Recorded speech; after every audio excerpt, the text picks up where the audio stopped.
there are communities and types of properties that are not served well. We call them underserved by the finance system. Generally, they've always been underserved. They're hard to do.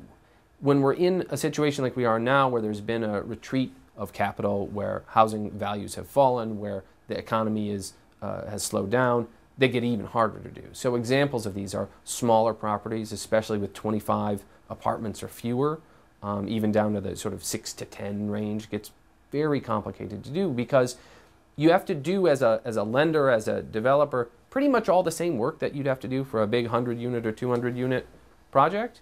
But so all the underwriting work, all the preparatory work, securing the site, all of that still has to be done, still costs basically the same, but the property you're developing is less valuable. So it's harder to load all those costs on a smaller engine, as it were. So those have historically been difficult to do. Similarly, areas where economic activity is declining, where it's hard to project outward that rents will go up and that the property can earn more over time, it's hard to develop there. We are trying collectively as a country to find better ways to finance those. There are some interesting proposals right now that HUD is floating to allow risk sharing on small property loans, ones that would support properties that serve people who are low and moderate income just by nature of the property, not because of a legal requirement or a limitation on rents, but just because of where they are and who wants to live there and the type of property it is.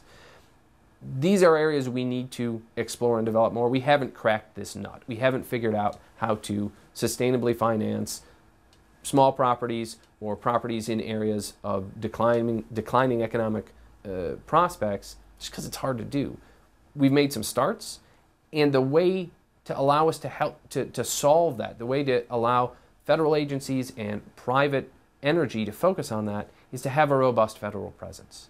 The way you create those solutions is prime the pump, as it were. You put some resources behind it, you try some pilot programs, you have a federal guarantee presence that creates a reliable source of financing, so that all of the other challenges that need to be overcome to find solutions for those underserved segments of the lending market, those start to become a little more achievable. They start to be a slightly lower bar to cross because the other parts are more reliable.